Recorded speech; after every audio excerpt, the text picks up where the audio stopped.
Greetings,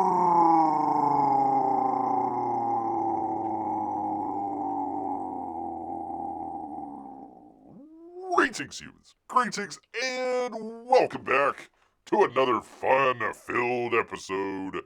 Bear here, 29-year veteran. That'd be in the woods, people. It's where bears live, don't you know? And 7 out of 8 TikTok women, they would agree, I'd rather see a bear in the woods than a man in the woods. It is YouTube's apparently number 2 show by a bear. Thanks, District Judge.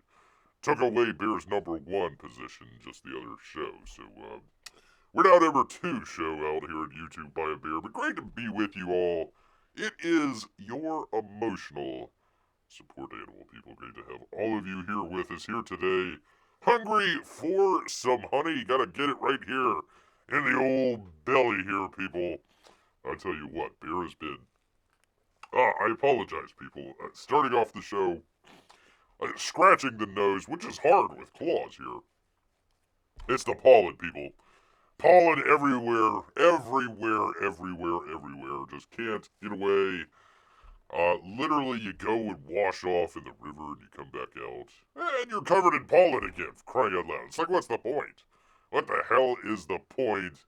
I mean, this is literally Bear here today as he's outside. Let me see if I can find it here. 1 second. This is literally Bear here right now. Trying to just go outside and just enjoy stuff outside. It's literally like 3 feet of pollen everywhere. Urgh. Gosh dang it. Hey, Amy. Sorry that Bear is going off on, I apologize. I try to get through the show here today. Nose is acting up. Throat. All that sort of stuff, people. Ay. These aren't helping with the pollen either. No, they're not. No, they are not, Amy. Great to have you here. Great to have Amy here. Which, by the way, thank you. Thank both of you and Melissa last night. Got to check out... Got to check out the old auction from Mike Miller last night. Got a little piece from one Kevin Sharp. And Amy and Melissa were nice enough to kind of give, Kevin some, tips or pointers or whatnot on how to draw a bear and everything. So I want to say thank you. Thank you so much out there for helping out. Old Bear. That was fun. Although it was like pulling teeth. That is the weirdest auction I've ever been a part of. Like, no, we're just going to draw something. And maybe we might auction some stuff. Maybe. I think Elliot Fernandez ended up ripping up more art than he ended up selling. I don't know that for a fact, but I'm like, here, Elliot, please, don't. I don't care. Rip. Okay, Elliot. Okay. Amy says that was fun. It was. Maybe not every week, but he definitely needs to, number one, do it more often. Hopefully have some more people. I think it was hard just having... As far as Bear knows, just 3 people selling there. So I don't know if, what's his name, Kirby? I don't know if he ended up selling anything or not. But yeah, it was Kevin Sharp, Elliot Fernandez, and Mike Miller doing the auction. So probably need a little bit more there. Oh my gosh, they really needed Jeff there to read the comments. That would be the other thing. Kind of left us alone there in the chat for the longest time, and go off on their own business there. So yeah, I mean a little bit of work, rusty, a little bit of rustiness there. Once an artist gets drawing, you kind of forget about other things, Amy. There you go. Needs to have Bear there. Needs to have Bear there to make sure everything's going according to plan. Crying out loud. The nose, people. I can't stand it. Ay. Oy, people. Well, speaking of artists, let me briefly here, go check out Titan Mouse of Might, Miasma, Volume 3 from him out there. Good stuff there. Enjoyed the book immensely, people. Do go check it out. I can't recommend it enough, people. I'm bringing it up every show. It's like, it's out of Bear's claws now. You gotta go check it out for crying out loud. Bear would be better. Every show would be better with Bear. Every show would be better with Bear. So, I think a lot of people are intimidated by old Bear. Actually, you know what, Amy? I've got enough to do tonight, and I don't know if my throat can handle it. I need to figure out Discord. I need to figure out the Discord there. So I might have Amy and Melissa maybe next show. Not the next Barely Live show, and try to figure out some Discord stuff. I had one a while back, but they what did they do? They did something, I think, where they changed the passwords, or you had to get a new password or something like that. I just never did it. So there is a bear channel out there. It's just I've only used it a couple times, so I need to get back. Need to get back on the old Discord. And that's not my my asthma, as in too much pollen, says Amy. No, my asthma. My asthma. Or miasma. However you pronounce it. There you go, people. Go check it out. He's doing really well. Cyberfrog, always doing well. 804,000 there. I'm sure we can find it somewhere. I know I have it. I got the email, well, I don't know, 2 years ago or whatever to change the password. I never did anything because I just had the Discord. That was it. I didn't have anything. I think I had it set up where I had to approve everybody that came into the, I don't know how they describe it, into the channels, into your own personal Discord, however they talk about that. So yeah, I would have had to bring people into the show, but I did. I remember talking on Gary Shipman's Discord, Mike's. I think I was on Kevin Sharp's as well. There might have been one or another there, but yeah, trying to keep track of people there. Keep track of people there. Plus, I don't have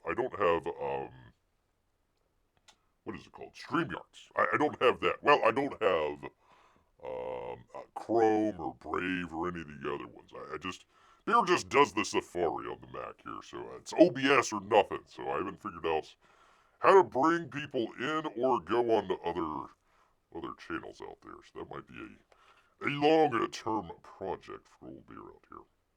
Ah, for crying out loud. There we go. Anyways, thank you, Amy. Thank you so much. 804,000. Go check it out, Cyberfrog. You know where to get it, people. And of course, we've only got 2 days left, people. Only 2 days left to make 4+ grand. That'd be for Eric Ninaltowski, but he's got a art book out. You gotta go check it out. It's probably worth checking out, but I think he needs to reach that 5K goal before he does anything with the book. So I don't think he's gonna be shipping with $858. Good on those 13 backers out there, but probably need a couple more out there to help him out. Definitely a couple more. Speaking of which, we have, and I think this is a great idea. Graham Nolan, Compass Comics. He's got a scratch and dent sale, people. Deep discounts. Deep discounts, which I think this is a great idea. Want reader copies of our books? That's a great idea. Grab some scratched and dented books. These are books that didn't meet our high standards for backer fulfillment. Maybe a slight dent, dang, crease, booger mark on there, something like that. Many cases are barely noticeable. All books are complete and ready to be enjoyed. Scratches and dented are a limited quantity, so you want to head over to his shop, which, do I have it? 1 second here, people. Yes, it is in the description down below. Compass Comics. You want to go check out his store out there. But yeah, I like this as a great idea. I wish more artists would do that. I know you don't want to order, you don't want to be like Eric July and order like 50,000 copies when you only sold 1,000. But I would encourage some of the artists out there to maybe get a couple more books.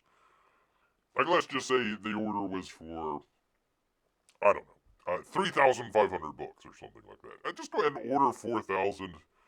And again, some of the stuff might come in a little dented or dinged or something like that. This is a great idea, scratched and dents. The other might be, as Bear always says, get two. Get two. You can have one to read and add one to kind of keep in your collection. Give to the local library, whatever you feel like doing out there. I wish that they would offer two books for a little bit more of a discounted price. And I don't mean two different covers. You do the same cover, that's fine. Just, instead of like 35 bucks a copy, maybe make it like maybe 30 bucks, 25 bucks, something like that for two books out there. So 60, 65 total, something like that. So I think that would be a little bit more of a better way of getting stuff out there into people's hands, because you hate to get the books and just, put it up on the shelf somewhere and, you look at it from afar, but you don't ever touch it. You want people to read your books and check them out and talk about them. Talk about them. Let's see. Using Discord as a chat to stream multiple people on stream without StreamYard works really well. Chester does it for DNQ Fan Edition. Using Discord as a chat, so you can do Discord to bring people in on the video. Is that what you're saying? Using Discord as a chat to stream multiple people on a stream without ProStream.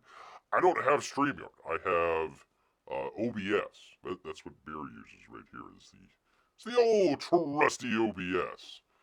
So I need to figure out a way to bring people in, or conversely go on to other. If I would ever to do another show. Nobody's ever asked Bear to do a show, so I'm not out there putting out there like you need to have Bear on the show or else. But yeah, that's the only reason why. Well, multiple reasons why, but one of the many reasons why. OBS, trying to figure that out.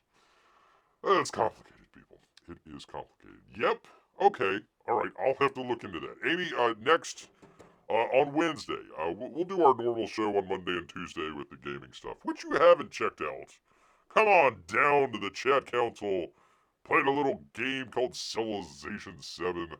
Having a lot of fun over there, so we enjoy that. So we'll do the normal shows then, and maybe Wednesday Beer can kind of get some stuff together and kind of figure it out.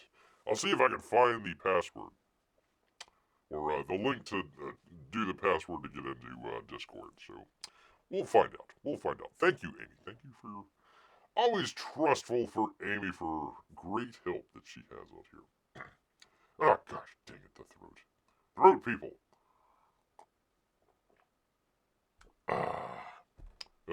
People. Like I said, this is literally Bear today. Man, oh man, crying out loud, it's just terrible though. I know a lot of you people are saying, "Where's that professional show, Bear?" Well, might be a little while. Might not be today for sure. With the old stuff going on here, but we do have people. Believe it or not, we do have some fun stuff for you people,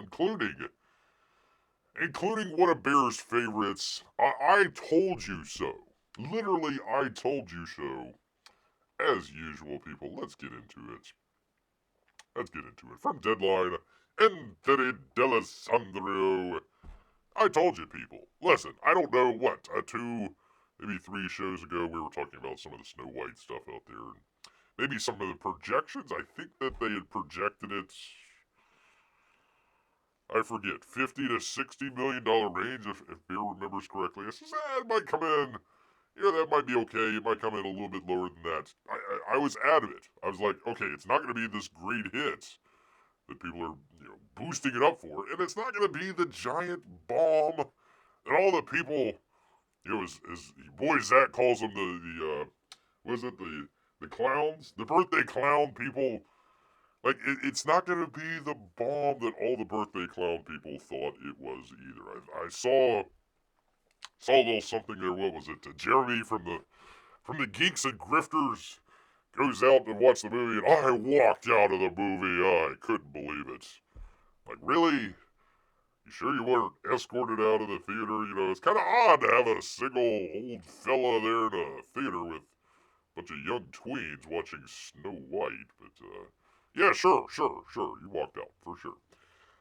It wasn't going to be the big bomb that people were talking about, people. So, once again, Bear is correctamundo.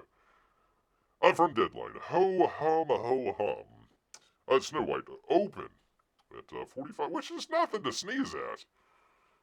Much like Bear is pollen. But it's not. I don't know if it's gonna make its money back. It might. Might over the long run there. I think it was close to $250 to $300 million film. It's got a lot to cover here, but the 45, that's okay. On par with Dumbo, they say over a Deadline here. Alright, here's the good news, they say, when it comes to Disney So White. At $45 million, the live-action take of the 1937 tune is opening higher than other controversial laden movies such as Warner Brothers' Catwoman and Joker Folie de Deux. Even Relativity's very expensive at the time 2012 version of Snow White Mirror? Not aware of that one. I don't pay attention to Snow White movies, honestly. However, that level, we told you yesterday, that's right on par with Dumbo's lackluster start. So they're comparing it to some of these other places. 46 million, this one was 45. Little Mermaid, 95 million.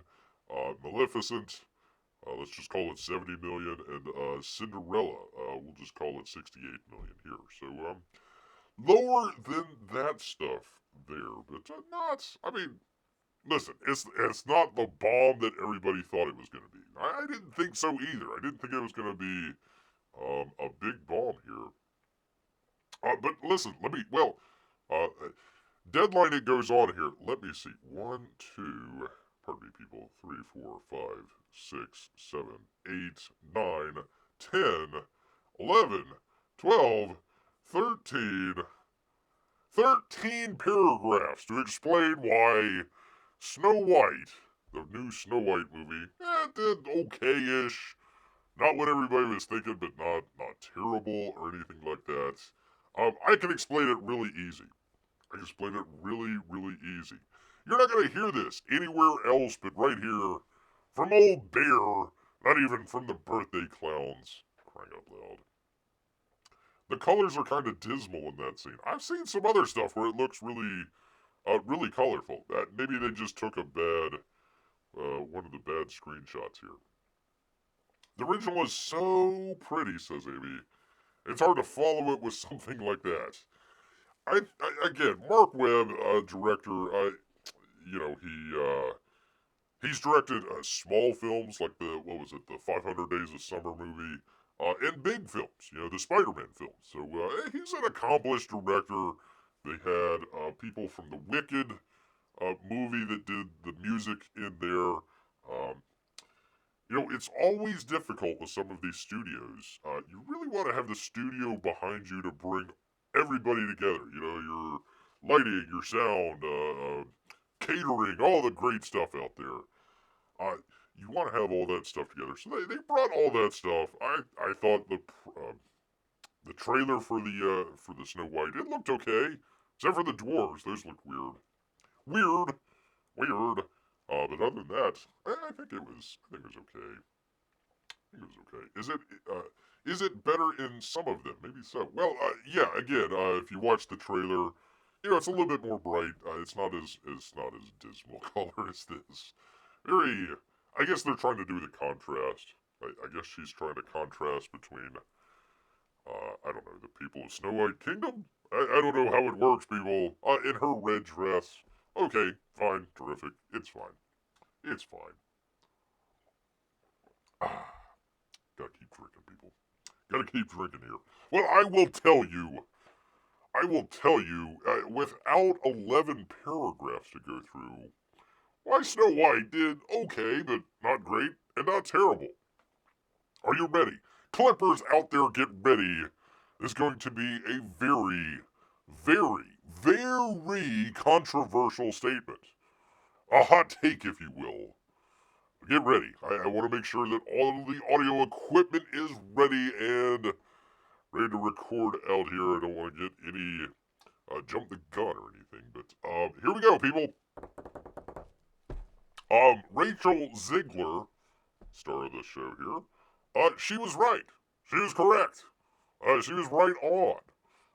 I don't have the quote right in front of me, but she was talking about the 1937? 37 film. Uh, Something to the effect of the prince comes and kisses Snow White, saves the day, and it was kind of, I think she made the mention of it was old-fashioned, kind of out of time, and, you know, her weird quote out there. I think she was correct. I think she was correct. That is exactly the audience that Disney was going for. Um, younger. It's buried down here. I'm not gonna go through all the stats, but younger women, tweens, that sort of deal. That's who they were trying to bring into the theater.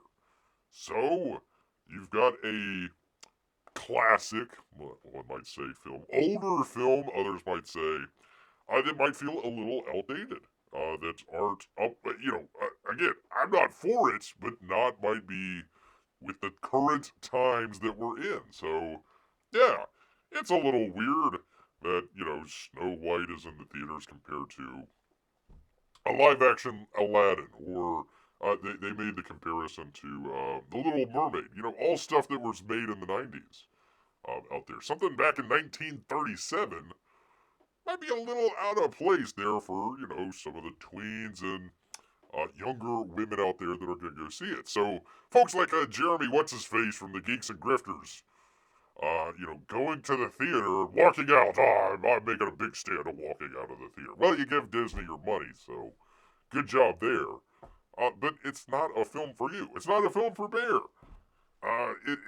That's not the target audience. So, when everybody was going gaga over what Rachel Ziegler was saying, well, she was being paid literally to, go to figure out the character, be in the movie, and she thought it was a little weird. It was a little odd. So I bet you that a lot of the people out there, the audience for this movie, probably thought the same thing. Probably thought the same thing. So that's Bear's hot take there. For once, Rachel Ziegler was right. It was kind of weird. Kind of an out of place movie. Disney might have tried to hip it up just a little bit somehow. I don't know how. Don't ask Bear how you would hip up Snow White out here. I would probably just make it another animation. I wouldn't have made it a live action film. I don't think these work, but whatever. Anyway, so it did okay. It did okay. A Deadline has to go through what would we say, 13 paragraphs to figure out those CGI dwarves were awful. Nightmare fuel. Disney took away jobs from people who could pay actual dwarves. Poor Mike Miller. No, I don't think people. I think they were weird in the weird. I think they were weird in the previews and stuff like that. But I don't think anybody says, I would love to go see Snow White, but Disney took away jobs from little people, so I'm going to stay away from there. I don't think anybody said any of that. But yeah, Deadline took 13 paragraphs to explain all of this. Very female skewing, 68%, 14% of that audience was 13 to 17 years old, so kind of a tweener. And 24 was 18 to 24 years old, so definitely not, or is there a male demo there as well? No, just white, Latino, and Hispanic. I don't know how that works. So yeah, very female skewing. Very female skewing. Except for the weirdos that go into the theater to walk out afterwards. It's not for you, dummy. Not for you. Spicy take, says Aiden. Well, thank you. Thank you so much. I think it's correct. I mean, I'm not saying this for just to be dramatic, just to be, oh, look at me. I've got a hot take on all this. I think Rachel Ziegler was correct. I think it was kind of a weird, odd choice for what they were trying to do. P-Money says, sorry guys, finally. This is either the last or second to last game of the season. If our local team wins tonight, they win the whole thing. Congratulations, P-Money. Congratulations. Congratulations, sir. All right. Good deal, man. Good deal. The Lightning lost. to the Utah Hockey Club. Ay, ay, ay, ay, ay. Ay, ay, ay. Playing again tomorrow, too. Well, great to have you here, P-Money, even if it's just in spirit, sir. Even if it's just in spirit, congratulations. Because I do have a Paris fashion show to get to, but if P-Money's not going to be here, then we'll have to just kick it to the next show, because I need a rapt audience out here to watch the Paris fashion show. Anyway, Snow White, 4,200 theaters. Wow. Made $45 million. Congratulations. $16 million on Friday. Black Bag, which is kind of a more adult film. I think espionage. I try to remember. Is it Steven Soderbergh that did that? I can't remember who did that. Anyways, $14 million over 2 weeks. So literally, Snow White doesn't really have much.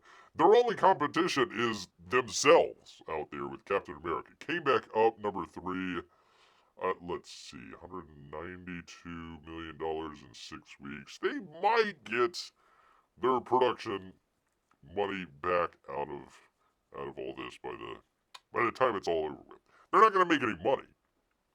I don't know what the worldwide is, but maybe they might make a little bit of money out of Captain America, but it's not what they're thinking. 192. Honestly, that's pretty bad. I gotta say. Day and age when a Marvel film should be 500, 300, $500 million. We'll have to see what the worldwide is, but that's not looking all that great. Novocaine, I have no idea about. We talked about Mickey 17 a while back. It has fallen tied with 4th place here. Let's see, the 3-day, $3.8 million, total $40 million. It cost 160. Hold on, let me see. I think I still have it. I still have it. Is it here? Is it here? Or did Bear get rid of it? I think it's right here. Yeah, here we go. Let's see. Mickey 17. I apologize, people. $118 million. And what did they end up making? 40.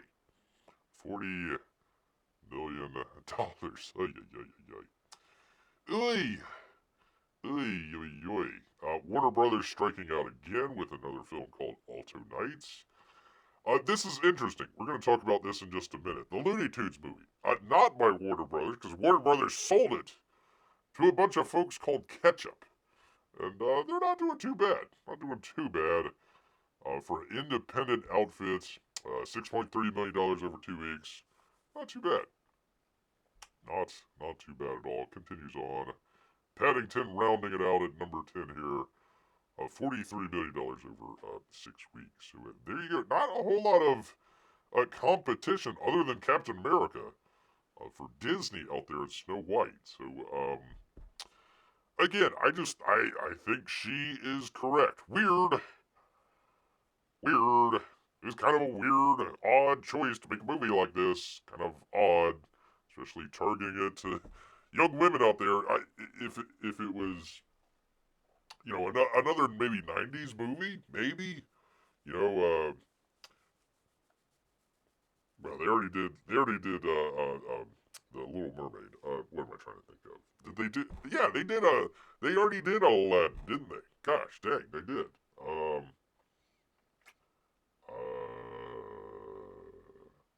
Anyway, some of the '90s Disney movies, maybe that might work. But you're relying on a old school classic film, but you're targeting it to younger audiences. I think they would have been better if they had targeted the older audiences. Maybe a little bit more of a mature type film. Kind of the classic sort of Disney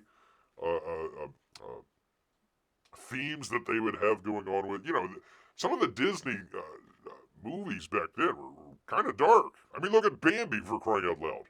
God, please don't make a live action Bambi. Oh, for crying out loud.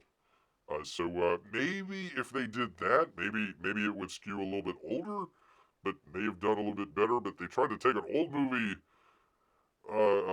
market it towards a younger audience that just wasn't vibing with it, so I think she's correct. I think she is correct after all. Broken clock, all that good stuff, people. All that good stuff. So, anyways, there is that. I'll get it off of Rachel Ziegler here for crying out loud. And put it on John Cena instead. Oh, crying John Cena. Just bawling his eyes out, people. Just bawling his eyes out.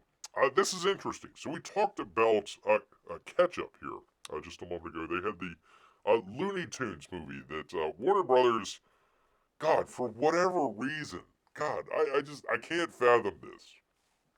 Your Warner Brothers, your brand, I mean, is linked with Looney Tunes. And you say, no, we're not going to distribute one of the movies out here. Nah, we'll let some independent studio out there distribute it instead. No biggie, no big deal. So the Coyote and Acme movie. There was a couple movies that got axed when the Z-Man came in and took over Warner Brothers Discovery. One of them was the Batwoman movie that was already in the can, and they just took that can, threw it into the grave, and buried it. This was one of the other ones here, called Coyote versus Acme. Oh my gosh, says Amy. I saw a Forbes article that said Snow White cost ballooned upwards of $269 million. Really? Let me go back. Let me just double check. Pardon me, people, as I scroll through. You are correct, Amy. You are correct. They call it here $270 million. So, yeah, it did okay in its opening. It didn't do what everybody thought it would do. We're gonna see next week. As Bear always says, wait till week 2, figure out how much the drop is. If it's over 50%, here, let me show you. So if it's over 50%, we'll just do the black bag here. It went down, and it doesn't give the thing for the weeks. It just gives the 3 days here. That was down 43%. Novocaine, this movie, almost close to 60%. Even in week 3, Mickey, down 50%. 50% there. So we'll see. We'll see if Disney comes down 50%, or maybe it might be 30%. Maybe it might have good word of mouth.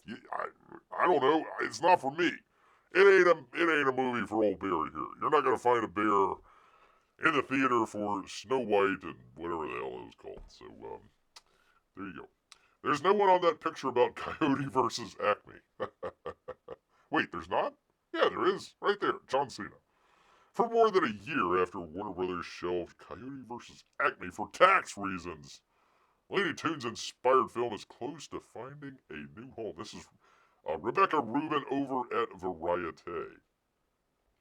As we talked about before, Ketchup Entertainment is expected to land distribution rights for Coyote vs. Acme. Though the sale has not closed, the price tag is reportedly in the $50 million range. So once again, Warner Brothers, I don't know how much it cost, but they're selling it, and it'll be interesting if they sell the rights as well. I don't know if that's part of it or not. $50 million for the movie that they already made. Is Mustard Entertainment better? I don't know. You'll definitely go with some ketchup on this one for sure. Because they're doing the right thing. Listen, you got a small entertainment company that's purchasing. Kind of goes with the theme of what Bear's saying with Warner Brothers here. Purchasing items there from different studios. Apparently a lot from Warner Brothers. And putting it out on its own. It doesn't have a huge, what am I trying to say? A huge marketing budget for any of that sort of stuff. So that's probably why we're not hearing a whole lot about it. But hey, it's a Looney Tunes movie, people. What the heck? Why not? Go check it out, people. So they're going to check out Coyote vs. Acme. Warner Brothers completely canned it for tax reasons. So again, I think this kind of goes with the theme with Bears talking about with DC. Maybe that being spun off and sold to another unit. I don't think it's going to be Ketchup Entertainment, but you never know, people. You never know. They're laying down the road work for some of this. Ketchup Entertainment, an independent distributor, recently spearheaded the theatrical release of The Day the Earth Blew Up. That's the Looney Tunes movie. After Warner Brothers Discovery decided to shop that film as well. Opened on March 14th and has grossed, I think it's a little bit more than that, at the box office. I think it was, what was it? What was it here? 1 second here. 6.3. $6.3 million so far. So, it might take them a while to recoup their cost, but we'll see. Coyote vs. Acme, a live-action animation hybrid starring Ryan John Cena and Lana Condor. Never heard. I was directed by Dave Green and produced by DC Studios. Co-chief the God, all for crying out loud. Shelved it, Warner Brothers did, in November 2023 for a 30... Oh, wait a minute. Hold on, man. So they're taking a $30 million write-off and they're selling it for $50 million. This is one of these times where it's like, okay, corporations, you need to pay hashtag your fair share. So they're selling the movie that they took $30 million away from the taxpayers for and selling it for $50 million. Great. I'm prompting outrage from the creative community. Yet Warner Brothers ain't doing that well right now. Studio allowed the filmmaking team to shop Coyote vs. Acme to other distributors. Amazon, Prime, Apple, Netflix were considered, but no deal came. At the time, Coyote vs. Acme was the third casualty of Warner Brothers' cost-cutting measures. They did Batgirl and Scooby, a Scooby-Doo movie. I didn't even know about that one. As tax write-offs, $90 million tax write-off for Batgirl, or both. I don't know. The sentence is written oddly. I don't know if they're saying shelving. I'm assuming both movies for $90 million. All three films were greenlit under some other guy departed in April 22. Ketchup Entertainment was founded in 2012. It's released independent films such as Michael Keaton's comedy Goodrich, Ben Affleck's thriller Hypnotic, and Jessica Chastain's drama Memory. Okay, very cool. Very cool. So, kind of an up-and-coming company here. So, keep your eye, people. Keep your eye on the old ketchup out there. Keep your eye, people. Taxes shut it down.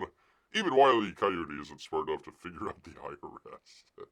No, taxes didn't shut it down. Apparently, when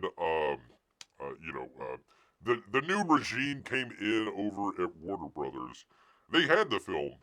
We call it in the can. It was already made. It was already there, ready to go. It might have needed maybe a little bit of audio work or maybe some CGI or something like that. But probably practically it was done. It was ready to go.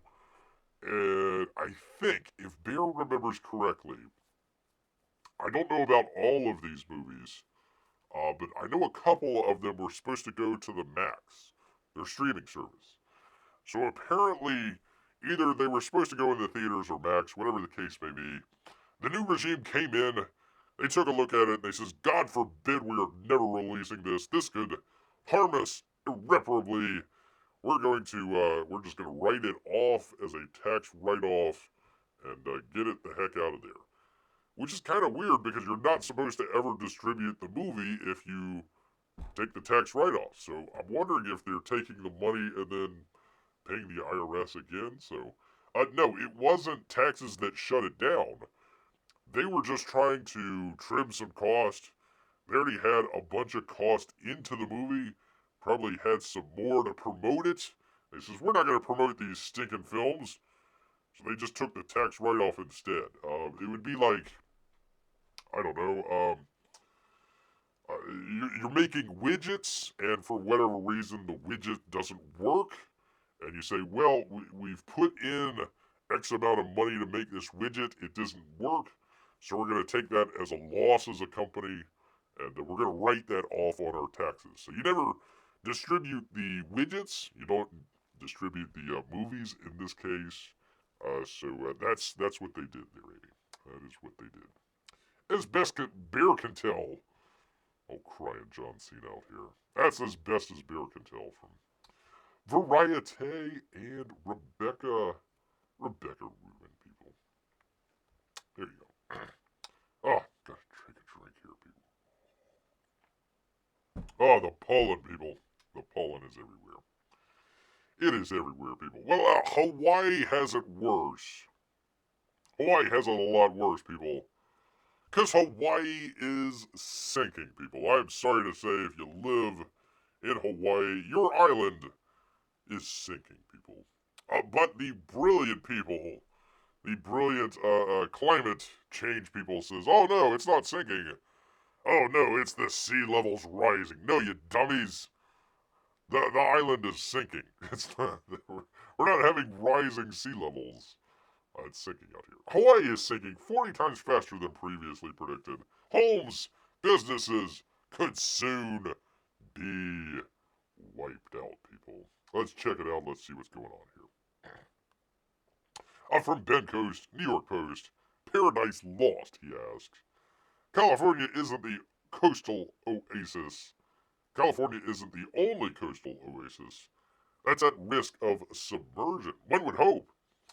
Scientists have revealed that certain regions on the island of Oahu, Hawaii, are sinking into the sea 40 times faster than predicted, which could jeopardize homes and businesses. Oh my. Conditions have gotten so dire, that low-lying areas in Honolulu, Waikiki, and Pearl Harbor could be inundated in the coming decades, with infrastructure damage to cost billions of dollars. Yeah, all the way in, what was that, 2080. So we got a little time, people. We got a little time to work this out. I don't think it's going to happen like overnight, right away. I think we got a little bit of time to get through all this. In rapidly subsiding areas, sea level rise impacts will be felt much sooner than previously estimated, said Kyle Murray, a geologist at Honolulu's University of Hawaii, of course, who co-authored the apocalyptic study, which was published in Communications, Earth, and Environment. We've all got subscriptions to that, right? Right? Well, maybe Bear needs to re-up his subscription to Communications, Earth, and Environment. The team was investigating the effects of sinking landmasses amid the surge of rising seas. Wait a minute. Due to climate change. Hold on now. Hold the phone just a minute. If the island is sinking, how is the seas rising? Wouldn't the seas be the same height and the island is just sinking? Wouldn't that be the case? Of course not. They got all the answers. They got all the answers out there. Rising sea levels due to climate change are already increasing coastal flooding risk in low-lying neighborhoods around Honolulu, and this new study shows that sinking land could significantly amplify those risks, says somebody at Climate Central. Of course. To re-examine the phenomenon, researchers spent nearly 20 years analyzing satellite data from the Hawaiian Islands, referencing them with GNS, a Global Navigation Satellite System, measurements to calculate subsistence rates, people. The scientists mapped the coastal topography with high-resolution digital elevation model, then used these are just a bunch of long words, man. Come on. The island is sinking, and that's that, people. I can't tell you. It's just happening. Hawaiian Islands slowly submerge the further that they are out from the big island. This process has shaped the chain for millions of years, people, due to their weight and the movement of tectonic plates underneath them. Hawaii, you're overweight. The island of Oahu, you need to lose some pounds, man. Are you going to sink into the ocean? However, the ships the team found were unprecedented. Unprecedented. Wait, what? Asked Amy. Yes, it's true. Hawaii is sinking. Well, whatever. While the island's annual subsistence rate was only 0.6 millimeters annually, really, well, the thickness of 10 sheets of paper. Certain coastal regions were clocked at 25 millimeters per year. 40 times faster, people were like, I mean, it's going to get slightly higher, in 40 years. So, we'll be okay. By the year 2080, flooding will become more prevalent in Waikiki, downtown Honolulu, and Daniel K. and Oahu International Airport, which could have major societal impact. Yeah, when you get cut off from your airport, that's going to be bad. It's going to be a bad thing, man. Definitely a bad thing. Oh no, don't sink, Hawaii. Don't sink. Well, it's just... So it's a giant underground volcano, right? Giant underground volcano. You see the Hawaiian Islands, they got like the chain of them, right? They got the biggest island, right? And then it goes up the chain and they get like a little bit smaller, right? So you got that big freaking magma underneath where the big island is. And as the tectonic plate moves, the islands or the magma that the islands have been created from, well, they start to get a little heavy, start to get a little overweight, maybe eating a little too much. They start sinking back into the ocean because they're not right over that hot magma, which is producing another island down the chain. They're gonna have another island, I don't know, a couple 100,000 years from now. So no worries. I mean, it's not gonna bother Bear any. Not gonna bother Bear any at all. I'm at the arena, says Peabody. We got a few inches of snow today. Just waiting for it to get started. Yeah, I've had my own issues there, Peabody. Bear's had his own issues as well. Not really with snow. Not really with snow, but with some pollen. Thanks for showing a picture of a sunny-looking day. It's snowing outside, says Peabody. I apologize. Let me go back to it. Let me go back to it here. There we go. There's lovely Hawaii.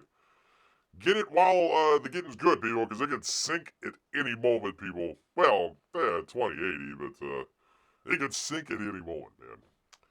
Maybe we could put a book under it, says 80. Yeah, several thousand books, maybe. Several thousand books, man. Let's see. Oh boy, the hype is real. The hype is real. Let's go. Let's go. Well, I'm going to dedicate this next story for Peabody out here, people. Definitely got to dedicate it to him out here. Also, from the New York Post, people. Gen Z, people. Gen Z is grilling overpriced millennial burger joints in a hilarious viral trend. They say just two guys with a crazy idea, people. Got a crazy idea from Brooke Steinberg at the New York Post, people. A Gen Z will always relish an opportunity to bash millennials. And yet another trend to take down their elders. Gosh dang it.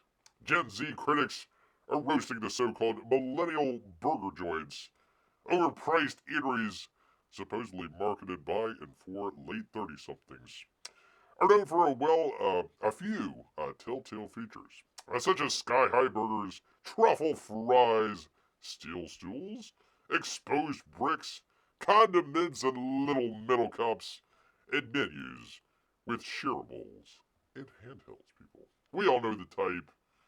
We all know the type, people. Come on, man. We've seen them before, and now we're getting roasted over it. As said to the song We Will Never Die by comedian Kyle Gordon, which pokes fun at all things early aughts. TikTok is sharing, where else, people, is sharing videos of the various millennial burger joints they encounter, many of which include the catchphrase, along with the lines of two guys, just two guys with a crazy idea. Two guys with a crazy idea and some truffles, apparently. A TikTok user, Jake Contenza, I hopped onto the trend while dining at a Burger Press in Edina, Minnesota. The video with 8.1 million views is captured, "Why are they all the same?" followed by the sobbing emoji. The video shows him walking to the burger joint, ordering his meal on a touchscreen menu, paying his $20 bill, oh my, and eating inside. The text on the screen read, "Two best buds from college with a crazy dream. Ah, burger joint."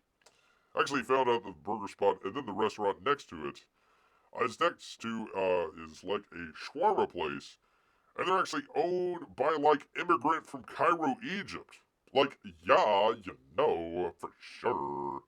I didn't say anything bad about the restaurant. Like, the food was good, he clarified. I'd never go to any small business and take a shot at them, or said food. I was like, this mostly about the trip. Oh, this is most. Come on, man. Speak normal, for crying out loud. Reddit users has adapted the inside joke into the starter packs meme format.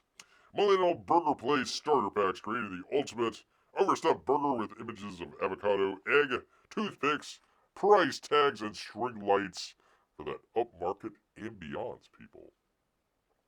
Served on a metal cookie, a sheet, or a wooden cutting board. Secret sauce that's mayo, ugh, ketchup, terrible, pickle brine, what? At Thousand Island. A flagship burger is called the Works or the OG. A dozen hand-cut fries are served in a metal cup and cost $7 a la carte. They're often something like fried in beef tallow or duck fat, sprinkled with parsley or truffle seasoning and dubbed a game changer. A unique topping such as bacon jam. The chef didn't make the burger, he crafted it, said another. You want me to order at the counter and pay on an iPad, but tip you 20% before even receiving already overpriced food, someone complained. Yeah, they're always went for the kind of old-fashioned, but also modern and minimalist hipster vibe. I don't know, can't explain it. These kinds of places seem a bit pretentious to me, but it's nice. Either way, they say. He says I wouldn't want to pay $24 for a burger, but it's better than the $45 soup buffet. Wait, what? There's a $45 soup buffet. Holy cow, where is that? Holy macaroni. $45 for soup? What? You know, man, it's got to be with the soup, the soup bad German out there, for crying out loud. Hey, hey. I goes on, trust me, even millennials hated all these places by like 2017. But people just kept making them, somebody said. I feel like I'm having a fever dream because of how much strange, hyper-specific thing this is to rag on. But they aren't wrong, it's funny thing to make fun of, said another user. Don't blame this one on millennials. Five Guys and Steak and Shake started this nonsense. Even though everyone seems to be mocking these burger joints, Contenza admitted that they must be doing something right. Because people keep coming back. I mean, it must work because a bunch of people are popping up. They seem to be doing really well. So, I mean, they probably know something that we don't. Us youngsters out here, Gen Z.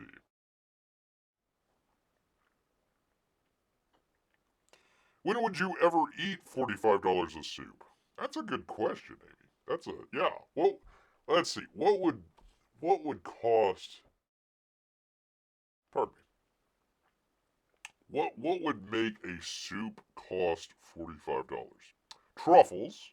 I mean, I guess we're gonna throw truffles in there. It's got to be an artisan, handcrafted soup, from Nana's recipe from back in the old country, right? And let's see, what could it be? It could be tomato soup. How can you charge? Maybe special heirloom tomatoes, hand grown, at the back of the restaurant, right? Back of the restaurant, they're vegan and organic, and let's see, truffles. Um, it's the place that would sell you the paper straws rather than the plastic ones. So yeah, I don't know. I don't know. I couldn't imagine spending $45 on soup. Really? Steak and Shake put a QR scanner on their soda dispenser, so you couldn't get more than one refill for yourself while you were eating there. Huh. Huh. Does that include even if you're sitting down? I guess you can ask the waitress to, hey, waitress, can you go get me another fill up with a drink here? Yeah, but Steak and Shake, they've got the new beef tallow. I've been meaning to try that out in their French fries. Old crazy RFK was all on that. Was all on that. Do not drink soup through paper or plastic straws, says Amy. Do not do that at all. No, sir. No, sir. Should I do a little preview, Amy? I don't know if P Money's still here. Should we do a little preview of the Paris Fashion Week since we got a couple minutes here? I've been holding on to this for a couple about a week or so, and holding on to the lovely Fashion Week recap.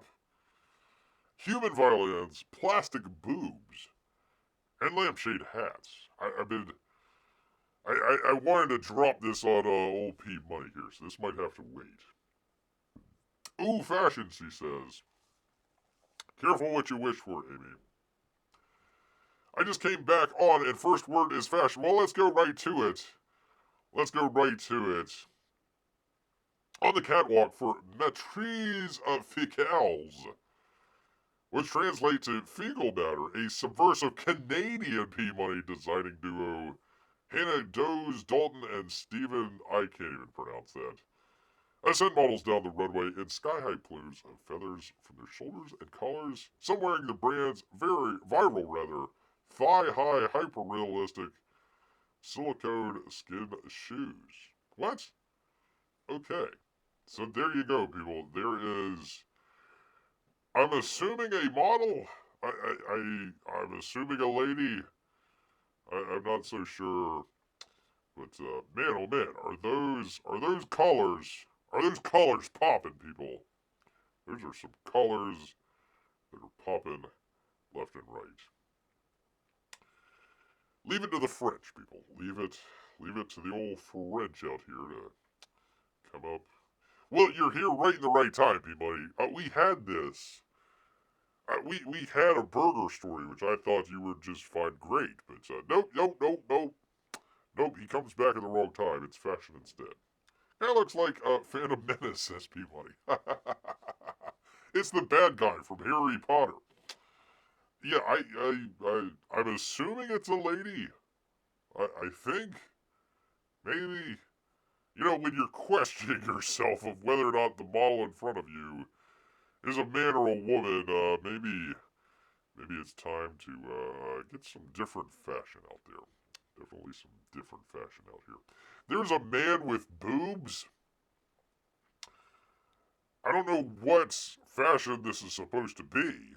You'd figure that you would want to have something to cover over the guy's boobs. There. And also, you know, if you're going to hire some twink to model your stuff and put on plastic boobs, maybe have him, you know, hit the tanning bed just a little bit or something like that where it, like, matches. I'm assuming this is a dude, people. I don't know. It's Paris.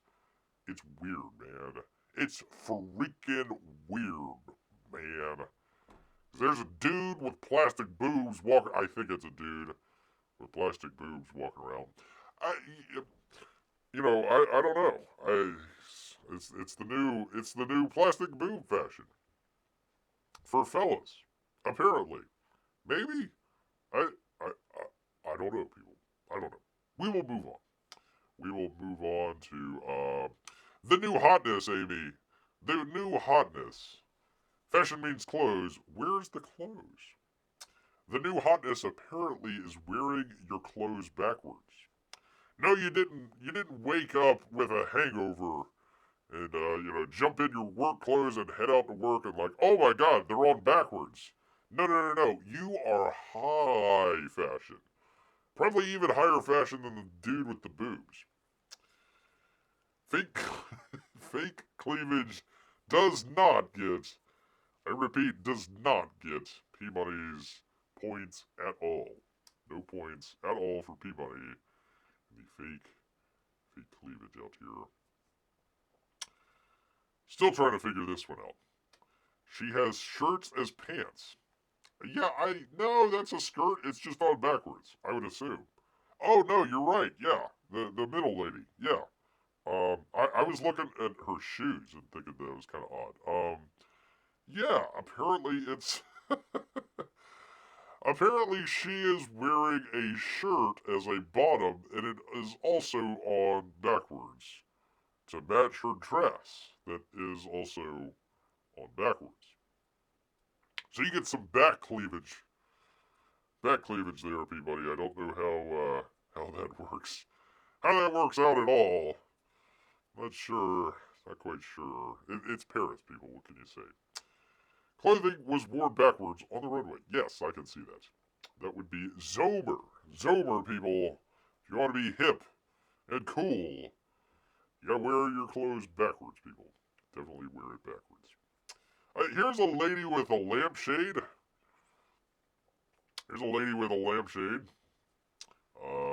And also it looks like fabric from a couch. You know, she's trying to match. I'm sure, you know, it's like one of these things where it's like the people hiding in the background. They like match like the couch or the wallpaper or something like that. Maybe she's like a super spy or something like that. Just kind of wants to hang out in the background, which isn't really what fashion is supposed to be about. You're supposed to stand out, but there you go. There is a lampshade. Not confined to the local frat house anymore, people. You can put a lampshade on and people say, holy coal, that person there is fashionable.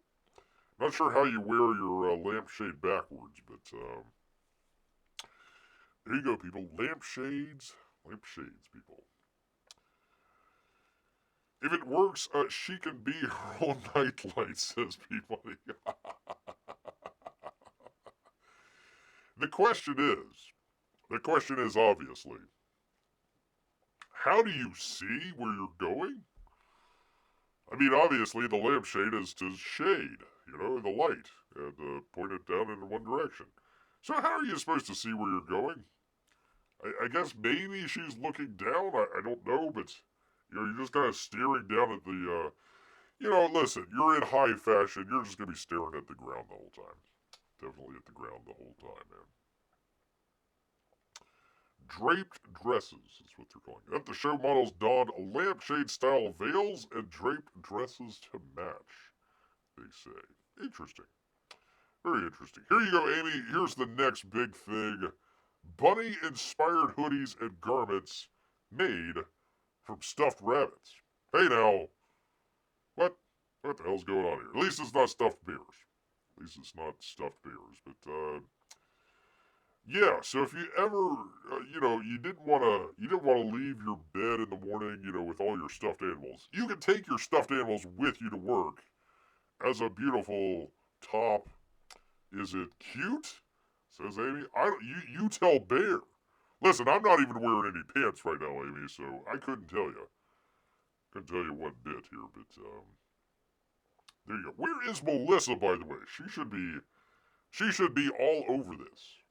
Definitely should be all over this. I don't know, the girl in the back she looks cute. I'll go with that. What the heck? Why not? The oversized ears, I don't know. It's fine. Amy likes her stuffed animals. Well, you can take it with you wherever you go with fashion from Paris. Lisa is making soup for less than $45.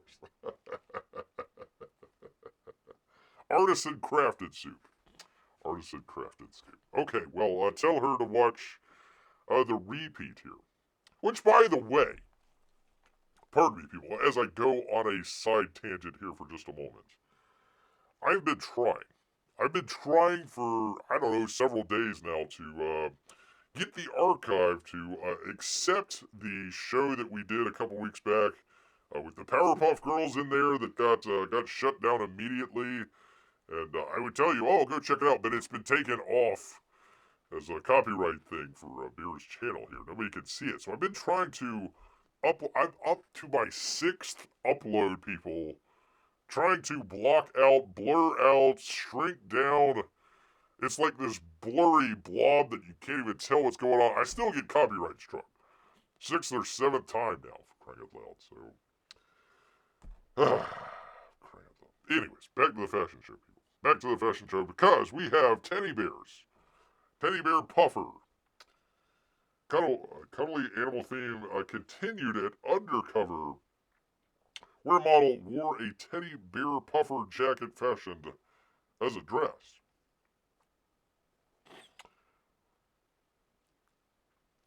I don't know what to say about this, people. I honestly don't know what the hell is going on.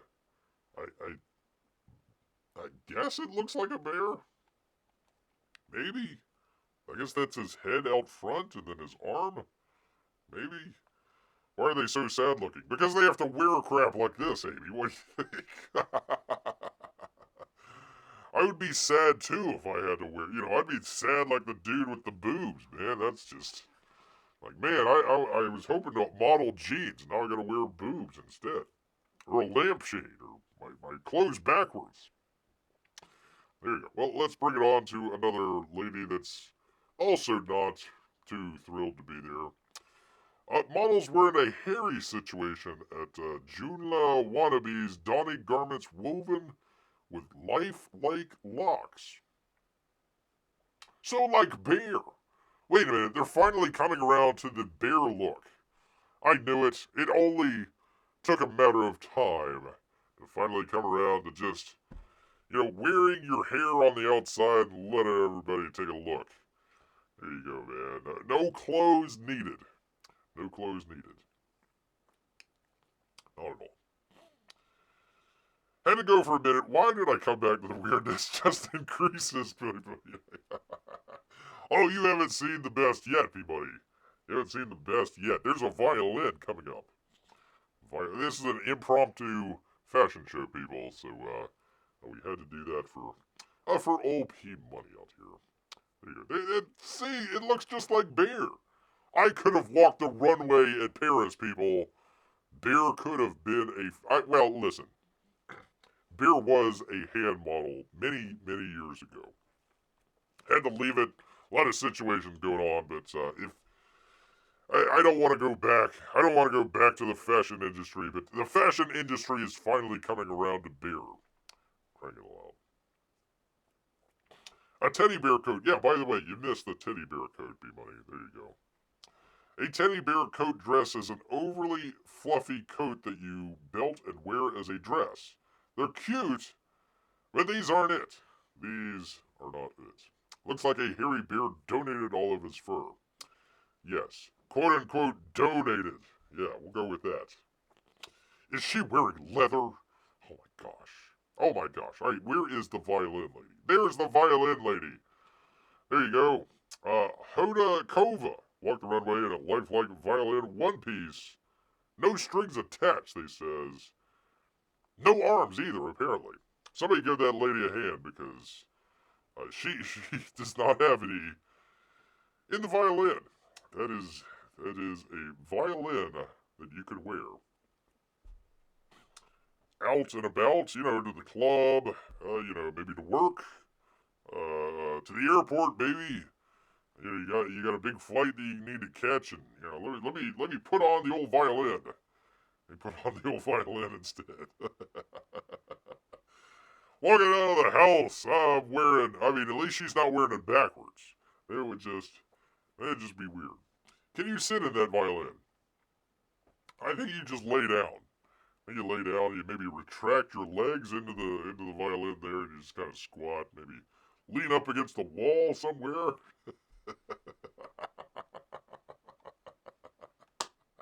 You came back at the right time, B-Money. Came back at the right time. I was gonna do a couple of these and call it a night, but here we are, people. Here we are. Violin equals a dress, says Amy. There you go. There you go. If you ever wanted to wear a violin as a dress, there you go, people. I would say she looks a little wooden. She looks a little wooden. It's a little bear out here. Is there any more? God, does it get worse? I'm nervous about scrolling down. There is. Oh God, I probably can't show that. There goes another show of bears that you can't do anything about. We now have LED powered clothing. So there you go. Next fashion show, a tuba dress, says people. There you go. Interesting. Walking around in a tuba dress. This is probably the least offensive stuff that they've put out so far is LED colored dresses. I don't know if you could walk down the street like that with it. You'd probably cause epilepsy or, I don't know, something weird there. On Real Jizz, whatever, debuted a collection of LED-powered clothing that displays moving patterns. What could go wrong as the models process down the runway? He says, that looks like something I could throw in the wash. Yeah, probably. You're probably right. They're probably not waterproof there. Probably not waterproof at all. Don't need a disco ball if they are at the club. There you go. Can you imagine? Can you imagine the LED folks and the violin lady, the people wearing the clothes backwards? They all hook up at the club, and yeah. There you go, people. There you go. That's why the French are so way far ahead in culture and fashion. And we're just so, bunch of Luddites out here. It's a lady wearing a violin. Come on, man. Don't you know fashion? Don't you know what fashion's all about? Is a lady as a violin? Don't you know, man? Come on. It's where the new hotness is at, people, is wearing a violin dress, people. Wearing a violin dress. And that lady, that's close to Bear's heart right there. Close to Bear's heart. I have no idea what's going on with that lady. That's alright. That's alright. I don't know. Me picking her up. I believe we could make some beautiful music together. Well, she doesn't have any strings. Man. And just looking at her, man, she's a little wooden, if you know what I mean. Little wooden out there. Definitely for sure, people. So I definitely want to keep all of you up to date in the latest fashion trends, including wearing a lampshade on your head, clothes backwards, whatever that guy's doing. Whoa, whatever that thing is doing there as well. There's your Paris Fashion Week recap, people. We snuck it in. It wasn't going to be a fashion show, but we made it happen. We made it work, people. That's the kind of show that you should expect from Bear. Yes, indeed. Okay, I gotta head out again. Take care, Bear and Amy. Well, on that note, Peabody, since we scared you away, I want to thank everybody out there, including Peabody, all the little Peabodys and Mrs. Peabody, Amy and Melissa, all of our Russian bots and lurkers, and the lady in the violin dress. But you know what? All this fashion show talk has made Bear hungry, so he's gonna head back into the woods. So until next time, people, grrrrr,